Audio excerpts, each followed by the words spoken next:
Hey, hi. How are you? It's good to see you. It's Reverend Tim. I'm here on our Alluvial Ave. I didn't just give you the finger, by the way, I was pointing.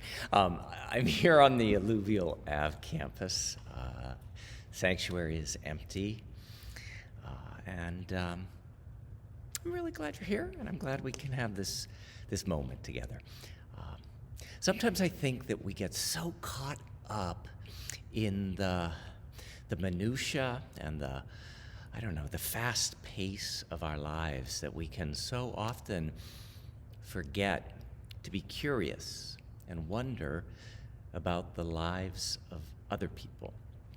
And that's actually what I was doing today in my office. There's this wonderful book, I'll share it with you there, the Universalist and Unitarian Women Ministers.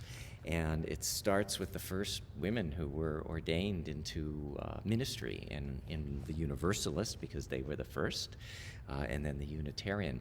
And some of the bios here in this book are really long.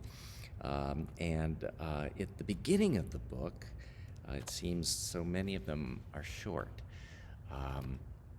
And it got me wondering, who were these women who, at a time, 1850, ordained, 1850, not even having the ability to vote, and yet they felt called to preach the universal love of God, of that which is greater than us for all.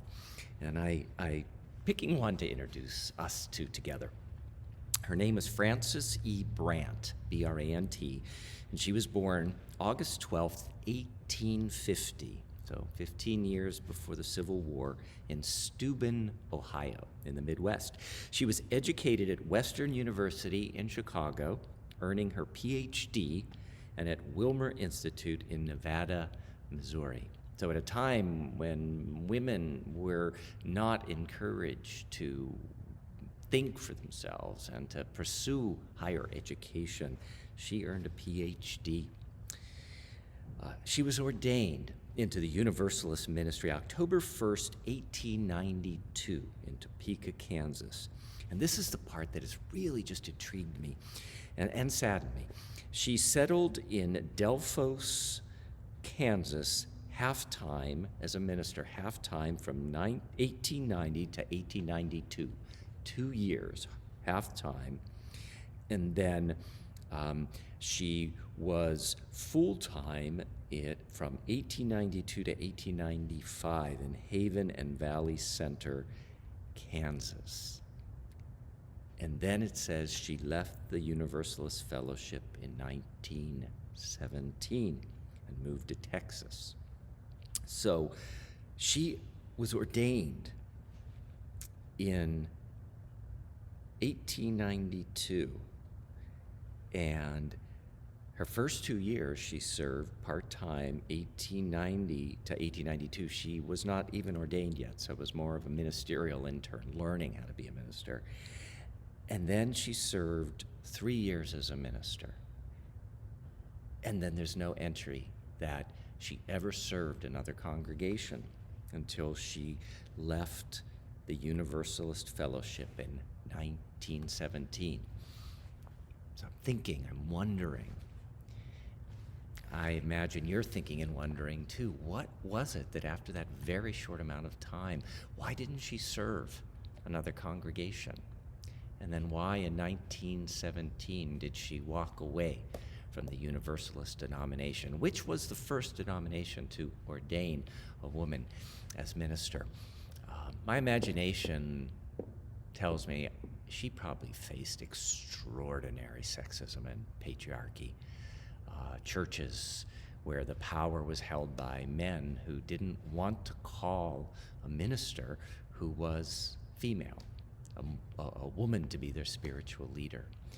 And I've talked to many Unitarian Universalist ministers, women ministers who shared the painful struggle that they faced early in their careers, 70s and 80s, even 90s, of just the incredible sexism that still goes on, because as we know, we're an infallible denomination.